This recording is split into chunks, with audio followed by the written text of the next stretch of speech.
అన్ని రకాల ఆరోగ్య సమస్యలకు అనుభవజ్ఞులైన స్పెషలిస్ట్ డాక్టర్స్ చే చికిత్స చేయబడును. Every life matters. Maurya hospitals. ఆదోనిలో చాలా మంది కాంట్రాక్టర్లు కానీ పుర ప్రజలు కానీ ఆదోని వాసులందరూ కూడా ఎవరెవరైతే ఇళ్ళు కట్టుకుంటున్నారో, కాంట్రాక్టులు పని చేస్తున్నారో, లేదా మేస్త్రి పనులు చేసుకుంటున్నారో, చిన్న చిన్న మేస్త్రి కాంట్రాక్టులు తీసుకుంటున్నారు, వీళ్ళందరూ వచ్చి నన్ను ఒక వారం రోజులుగా కలుస్తూ ఉన్నారు. నేను వాళ్ళంతా చెప్పేది ఒకటే, ఆదోనిలో ఇసుక ధర విపరీతంగా పెంచేశారు. ఈ లోకల్గా కొన్ని ట్రాక్టర్లో ఆ వంకల్లో, వాగుల్లో ఎక్కడున్న పొలాన్ని లీజ్ తీసుకొని దాంట్లో తవ్వుకొని ఇసుక తెచ్చిస్తారు ఇక్కడికి. ఆ రకంగా లోకల్గా తెచ్చిన ఇసుక వల్ల దాంట్లో బురద ఉంటుంది, మట్టి ఉంటుంది, ఉండాల్సిన ఇసుక ఉండదు. అది కన్స్ట్రక్షన్కు పనికిరాదు. ఇల్లు కట్టుకోవాలంటేనో, రోడ్డు వేయాలంటేనో, లేదా బిల్డింగ్ కట్టాలంటేనో దీనికి పనికిరాదు. మనకు మంచి క్వాలిటీ ఇసుక అంటే మనకు రీచ్ల నుంచి రావాలి, నదిల్లో ప్రవహించే నీచే రీచుల్లో నుంచే మనకు రావాలా.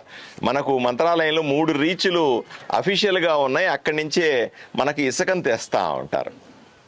కానీ అక్కడ ఏమవుతుందంటే, ఇప్పుడు స్పష్టంగా గౌరవ ముఖ్యమంత్రి చంద్రబాబు నాయుడు గారు చాలా స్పష్టంగా చెప్పారు, ఇసుకని మేము ఉచితంగా ఇస్తున్నాం ప్రజలకి, ఇసుక డబ్బులు తీసుకోవట్లేదు. వైఎస్ఆర్సీపీ ప్రభుత్వంలో ఇసుక పేరు చెప్పి విపరీతంగా సంపాదించారు, దోచుకున్నారు. మేము కూటమి ప్రభుత్వం ఏర్పడిన తర్వాత ఇసుక ఉచితంగా ఇస్తాము అని చెప్తా ఉన్నారు. అంటే కేవలం 40 రూపాయలు టన్నుకి, 1 టన్ను లోడ్ని ఇసుక తీసి ట్రాక్టర్లో వేస్తే 40 రూపాయలు మాత్రమే తీసుకునేవాళ్ళు. ఇప్పుడు నదిలో నీళ్లు ఉన్నాయి కాబట్టి, దాని ఇంతకుముందే తోడి వేసుకున్నటువంటి ఇసుక ఉంటుంది కాబట్టి ఆ ఖర్చుతో కలిపి టన్నుకు 120 రూపాయలు మాత్రమే ఇవ్వాల్సి వస్తుంది. మిగతా బండి బాడుగ పెట్టుకొని పోండి, మీ ఇంటికి చేరేదాకా 1 రూపాయి పే చేయాల్సిన అవసరం లేదు అని కూటమి ప్రభుత్వం స్పష్టంగా చెప్తా ఉంది. ఆ రకంగా లెక్కేసుకుంటే ఇసుక రీచుల్లో నుంచి ఆదోనికి ఇసుక రావాలంటే 120 రూపాయలు టన్ అనుకున్నాం. ఇప్పుడు ఇంతకుముందు 40 రూపాయలే ఉండేది, ఇప్పుడు 120 రూపాయలు టన్ అనుకుందాం. ఒక టిప్పర్ అంటే ఒక పెద్ద లారీ 20 టన్నులు వస్తుంది దాంట్లో ఇసుక. 20 టన్నులు ఇంటూ 120 రూపాయలు అంటే 2400 రూపాయలు మాత్రమే మనము అక్కడ ఇవ్వాల్సి ఉంటుంది. తర్వాత ఆ బండి బాడుగా, ఆ లారీ ఆదోనికి రావడానికి బండి బాడుగా, అది 5000 నుంచి 8000 రూపాయల మధ్య ఉంటుందా? 5000 నుంచి 6000 మధ్య, 5 నుంచి 6000 మధ్య ఉంటుంది అని చెప్తున్నారు అందాజుగా. 5000 రూపాయలే నాకు తెలిసి, 6000 రూపాయలు కూడా అనుకుందాం. 6000 ప్లస్ 2400, 8400 రూపాయలకి 20 టన్నుల ఇసుక ఏ ఇంటి దగ్గర అయినా సరే చేరాలా, ఏ కాంట్రాక్టర్ దగ్గర కన్నా పోవాలి, ఎక్కడన్నా సరే డంప్ చేయాలి. ఇది క్వాలిటీతో ఉన్న ఇసుక, దాన్ని జల్లెడ పట్టాల్సిన పని కూడా లేదు. కానీ ఈరోజు ఆదోనిలో మీరు చూడండి, 20 టన్నుల లారీ ఇసుక 18,000 రూపాయలు. ఇంక డిమాండ్ ఎక్కువ ఉందంటే 20,000 రూపాయలు కూడా ఛార్జ్ చేస్తూ ఉన్నారు. ఇది ఎవరు ఛార్జ్ చేస్తూ ఉన్నారు? దేనికి సంబంధించి? దీనికి సంబంధించినటువంటి ప్రత్యేక కమిటీని కూడా ఏర్పాటు చేశారు. ప్రతి నియోజకవర్గంలో లాగే ఆదోనిలో కూడా నియోజకవర్గంలో కమిటీ ఉంది. దీంట్లో సబ్ కలెక్టర్ గారు, తహసీల్దార్ గారు, ఎంపీడీఓ గారు, అలాగే పోలీస్ డిపార్ట్మెంటు, దాంతోపాటుగా వెహికల్ ఇన్స్పెక్టర్లు, వీళ్ళందరూ పుర ప్రజలు ఎవరైనా సరే బండిని చెక్ చేయొచ్చు. బండితో పాటుగా అది ఎన్ని గంటలకు లిఫ్ట్ చేశారు, ఎన్ని గంటలకు ఇసుక వేస్తున్నారు అనే డీటెయిల్స్ ఉండాలా. ప్రతి ఇసుక లారీకి కూడా ఒక బిల్ అంటూ ఉండాలా.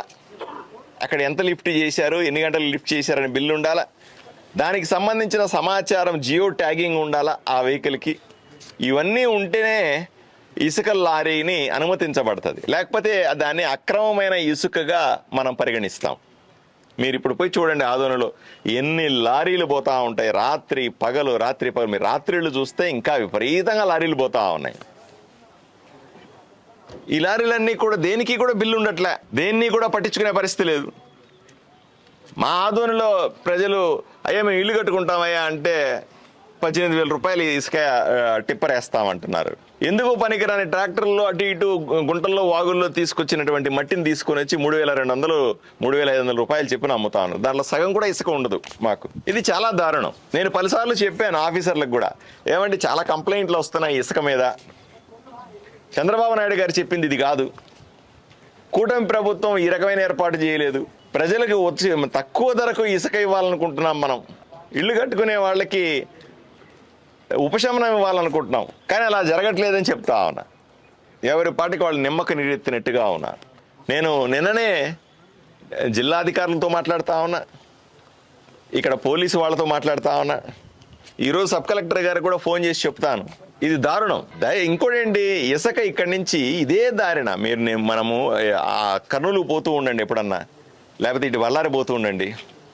ఎన్ని లారీలు బిల్లులు లేకుండా, ఎన్ని లారీలు కనీస సమాచారం లేకుండా పోతా ఉన్నాయి. దాన్ని ఆపేది ఎవడు? దాన్ని చెక్ చేసేది ఎవరు? అధికారులకు బాధ్యత ఉండాలి కదా. ప్రభుత్వం మంచి పాలసీలు తీసుకుంటుంది, ప్రజలకు మంచి చేయాలనుకుంటుంది ప్రభుత్వం, కానీ దాన్ని అమలు చేయాల్సింది అధికారులే కదా. మేము తీసుకున్న పాలసీలని ప్రభుత్వం ప్రజలకు చేయాల్సిన మంచిని ప్రజలకు చేర్చాల్సింది అధికారులు నిమ్మక నీరెత్తినట్టుగా మాకేం సంబంధం లేదులే అంటే, ఇల్లు కట్టుకోవడానికి 8,000 10,000 రూపాయలు ఉన్నటువంటి ఇసుక 18,000 20,000 అయితే, ఆ ఇల్లు కట్టుకోవడానికి ఎవరన్నా 5 లక్షలు పెట్టుకున్నారో, ఎవరన్నా పేదవాడు 7 లక్షలు పెట్టుకున్నాడు, ఇసుక లేకుండా ఇల్లు కట్టదా, డబల్ అయి కూర్చుంటది. ఇసుక ఖర్చుతో పాటుగానే ఆ ధర కూడా పెరిగిపోద్ది కదా, ఇల్లు కట్టుకునే ధర కూడా పెరిగిపోద్ది కదా. ఇంకా పేదలకు ఏం న్యాయం చేస్తున్నట్టు మనం? దీన్ని నేను ఆదోనిలో ఒప్పుకోను. ఆదోనిలో పేద ప్రజలందరికీ కూడా, ఆదోనిలో ఇల్లు కట్టే ప్రతి ఒక్కరికి కూడా, ఆదోనిలో ఉన్న కాంట్రాక్టర్లందరికీ కూడా 8,000 10,000 లోపలే మాకు ఇసుక 20 టన్నుల టిప్పర్ కావాలి. అది ప్రభుత్వం చెప్తామో అది ఇవ్వండి. ప్రజలు కూడా కంప్లైంట్ చేయాలి. ప్రజలు కూడా 8,000 రూపాయలు ఇసుకని 16,000 పెట్టి, 18,000 పెట్టి, 20,000 పెట్టి ఎందుకు కొంటారు? దయచేసి కంప్లైంట్ చేయండి. పోలీసులను చెప్తా ఉన్నా, ఆపి చూడండి వాళ్ళ దగ్గర బిల్లు ఉన్నాయా లేదా, అది సక్రమమైన ఇసుక, అది అక్రమమైన ఇసుక, ఆ బండిలో ఏమున్నాయి చూడండి. అలాగే వెహికల్ ఇన్స్పెక్టర్లు ఉన్నారు, వాళ్ళు చూడాలి. ఎంఆర్ఓ కానీ లేదా ఎంపీడీఓ కానీ వాళ్ళు స్పెషల్ డ్రైవ్ చేయాలి. మనమంతా ఉన్నది ప్రజల కోసమే కదా. ప్రజలకు తక్కువ ధరలో ఇసుక ఇవ్వలేకపోతే ఇంతమందికి ఏం సమాధానం చెప్తాం మనం? నేను ఒక్కడే అనుకుంటే అవ్వదు. ప్రజలకి చైతన్యం రావాలి. నేను పత్రికా విలేకరు కూడా చెప్తా ఉన్నా, దయచేసి పోయి బండ్లు ఆపండి, బండ్లు ఆపి చెక్ చేయండి వాటిల్ని, ఏమున్నాయి ఏమి లేవు అని. బాధ్యత లేదా ప్రజలకి? ఎక్కడైతే సమాజంలో అందరూ సైలెంట్గా ఉంటారో అక్కడ విపరీతమైన దౌర్జన్యం వస్తుంది, విపరీతమైన దోపిడీ వస్తుంది. ఇసుక రూపంలో దోపిడీని నేను ఒప్పుకోను. ఇసుక రూపంలో జరుగుతున్నటువంటి ఈ అక్రమాన్ని వెంటనే కట్టడి చేయాలి. దయచేసి అధికారులందరూ కూడా ఈ జరుగుతున్నటువంటి అక్రమాన్ని, ఇంతమంది ఫిర్యాదు చేస్తా ఉన్నారు చూడండి నా దగ్గరికి వచ్చి. ఒకరోజు ఫిర్యాదు చేశారంటే ఏదో డిమాండ్ ఉంది కాబట్టి అట్లా అయ్యింది అనుకోవచ్చు. వారం రోజులు నేను చూస్తున్నాను, రోజు మార్చి రోజు వస్తూనే ఉన్నారు. ఈ ఇబ్బంది నేను చెప్తూ ఉంటే ఎవరికి సమయం ఉండట్లేదు. కాబట్టి ఈ విషయాన్ని వెంటనే అధికారుల ద్వారా కంట్రోల్ చేయిస్తానని, ఆదోని ప్రజలు ఇబ్బంది పడద్దని, ఆదోని ప్రజలు అధిక ధరకి ఇసుక కొనే అవసరం లేకుండా నేను చేస్తానని, అలాగే కాంట్రాక్టర్లు కూడా చెప్తున్నారు, మేము పనులు ఆపేసి కూర్చున్నామండి, మా కాంట్రాక్టర్ డబ్బులు ఏం మిగులుతుంది, డబల్ కాస్ట్కి ఇసుక పెడితే కాంట్రాక్ట్లు ఏం మిగులుతుంది, అందుకని ఇది మేము కాంట్రాక్ట్లు కూడా చేయలేమని మానుకున్నాము అని వీళ్ళందరూ చెప్తున్నారు నా దగ్గర. ఇది దారుణం. నేను అభివృద్ధి కోసం డబ్బులు తెస్తా ఉన్నా ప్రభుత్వం దగ్గర నుంచి, కాంట్రాక్టర్లకు ఇచ్చి చేయమంటా ఉన్నాం. వీళ్ళు గిట్టుబాటు కాదు అని కాంట్రాక్ట్లు చేయకపోతే ఇసుక కొనడానికి ఖర్చు ఎక్కువ, సిమెంట్ కొనడానికి ఖర్చు ఎక్కువ అయిపోయింది, అన్ని దౌర్జన్యాలే అంటే నేను తెచ్చిన డబ్బులన్నీ వృధా అవుతాయి కదా. ఈ ఊరిని ఎట్లా అభివృద్ధి చేసుకునేది నేను? దీన్ని సీరియస్ తీసుకోవాల్సిందిగా అన్ని డిపార్ట్మెంట్ల సంబంధించినటువంటి వ్యక్తుల్ని, పోలీస్ అయినా రెవెన్యూ అయినా సరే మిగతా డిపార్ట్మెంట్లందరినీ కూడా సబ్ కలెక్టర్ గారు కూడా దీన్ని సీరియస్గా పట్టించుకోవాలని ఇప్పుడే ఫోన్ చేసి చెప్తాను. వీళ్ళ సమస్యను 100% వీళ్ళని తొందరగా తీరుస్తానని వీళ్ళకి హామీ ఇస్తా ఉన్నాను. సార్ ఇప్పుడు ఇందులో ట్రక్ యజమానులు దోపిడీ చేస్తున్నట్లా లేదంటే రాజకీయ నాయకులు చేస్తున్నట్లా, ఎవరు చేస్తున్నట్లు సార్ దీని మధ్య? అంటే మొత్తం అంత అమౌంట్ ఎవరి జోబులో అవుతున్నట్టు తెలుసుకోవాల్సింది అధికారులు 4 బండ్లు పట్టుకుంటే దాంట్లో పేపర్లన్నీ చక్కగా ఉన్నాయా లేదా తెలుసుకుంటే, ఇప్పుడు ఒక లారీ అక్కడి నుంచి రీచ్ నుంచి బయలుదేరింది అంటే దాంట్లో పేపర్లు ఉండాలా. ఏం పేపర్ ఉండాలా? ఆయన ఇసుక లోడ్ చేసి ఇచ్చినటువంటి రిసిప్ట్ ఉండాలా.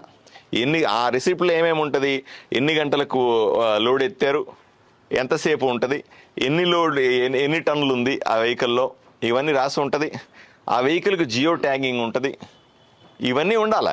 ఇవి ఉన్నాయి చెక్ చేస్తే అప్పుడు తెలుస్తుంది మనకి లారీ ఓనర్లు ఈ రకమైన దుర్మార్గం చేస్తూ ఉన్నారా, లేదా రీచుల్లో ఏమైనా దుర్మార్గం జరుగుతూ ఉందా, లేదా ఇదేమైనా ఇసుక స్మగ్లింగ్ జరుగుతూ ఉందా. ఏ పేపరు లేకుండా కర్ణాటకకి వెళ్ళిపోతే, ఏ పేపర్లు లేకుండా బయటికి వెళ్ళిపోతే ఇసుకంతా కూడా డిమాండ్ పెరుగుతుంది కదా.